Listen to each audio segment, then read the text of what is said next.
Item ಯಾವುದೇ ಇರಲಿ try ಮಾಡಿ ಆಚಿ ಚಿಕನ್ ಮಸಾಲಾ. ಆಚಿ ಚಿಕನ್ ಮಸಾಲಾ. ಈ ಕೋಗಿಲು ಕ್ರಾಸ್ ಅಲ್ಲಿ ಅಕ್ರಮ ಮನೆಗಳ ತೆರವು ಕಾರ್ಯಾಚರಣೆಗೆ ಸಂಬಂಧಪಟ್ಟಂತೆ ಸಾಕಷ್ಟು ಪರ ವಿರೋಧದ ಚರ್ಚೆಗಳಾಯಿತು. ಇದರ ಮಧ್ಯದಲ್ಲೂ ಕೂಡ ಸರ್ಕಾರ ಸಂತ್ರಸ್ತರಿಗೆ ಮನೆ ಕೊಡ್ತೀವಿ ಅಂತ ಮುಂದಾಗಿತ್ತು. ಇದೇ ವಿಚಾರಕ್ಕೆ ಸಂಬಂಧಪಟ್ಟಂತೆ ಕೂಡ ರಾಜ್ಯ ಮಾನವ ಹಕ್ಕು ಆಯೋಗದಿಂದ ಒಂದು ವರದಿ ಕೂಡ ಸಲ್ಲಿಕೆ ಆಗಿದೆ ಅಂತೆ. ಮಾನವ ಹಕ್ಕುಗಳು ಉಲ್ಲಂಘನೆ ಆಗಿರೋದು ದೃಢಪಟ್ಟಿದ್ದು ತ್ರಿಸದಸ್ಯರ ಮಾನವ ಹಕ್ಕು ಆಯೋಗದ ಪೀಠಕ್ಕೆ ವರದಿ ಕೂಡ ಸಲ್ಲಿಕೆ ಆಗಿದೆ.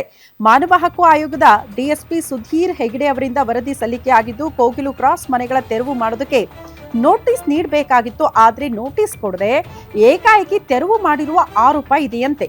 ಮಹಿಳೆಯರು ಮಕ್ಕಳು ಕೂಡ ಶೆಡ್ನಲ್ಲಿ ವಾಸ ಮಾಡ್ತಾ ಇದ್ರು. ಕೊರೆಯುವ ಚಳಿ ಇದ್ರೂ ಕೂಡ ಏಕಾಏಕಿ ಕಟ್ಟಡಗಳನ್ನ ಧ್ವಂಸ ಮಾಡಲಾಗಿದೆ. ಚಳಿಯಲ್ಲೇ ಮಹಿಳೆಯರು ಮಕ್ಕಳು ಮಲಗುವ ಸ್ಥಿತಿ ಕೂಡ ಉಂಟಾಗಿತ್ತು. ಇದರಿಂದ ಜನರಿಗೆ ಆರೋಗ್ಯ ಸಮಸ್ಯೆ ಉಂಟಾಗಿದೆ.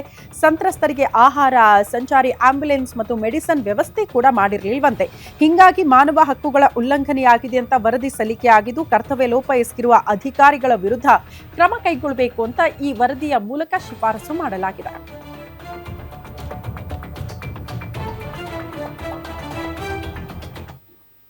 ನಿಮ್ಮೂರಿನಿಂದ ವಿಶ್ವ ಮಟ್ಟದವರೆಗೆ ರಾಜಕೀಯ, ಸಿನಿಮಾ, ಸ್ಪೋರ್ಟ್ಸ್ ಯಾವ ಸುದ್ದಿಯೂ ಮಿಸ್ ಆಗಲ್ಲ. ಬರೀ ಸುದ್ದಿಯಷ್ಟೇ ಅಲ್ಲ, ಜೊತೆಯಲ್ಲೇ ಇರುತ್ತೆ ವಿಶ್ಲೇಷಣೆ. ಗ್ಯಾರಂಟಿ ನ್ಯೂಸ್ನ ಸಬ್ಸ್ಕ್ರೈಬ್ ಮಾಡಿ, ಫಾಲೋ ಮಾಡಿ, ಕ್ಷಣ ಕ್ಷಣದ ಅಪ್ಡೇಟ್ಸ್ ಪಡೆಯಿರಿ.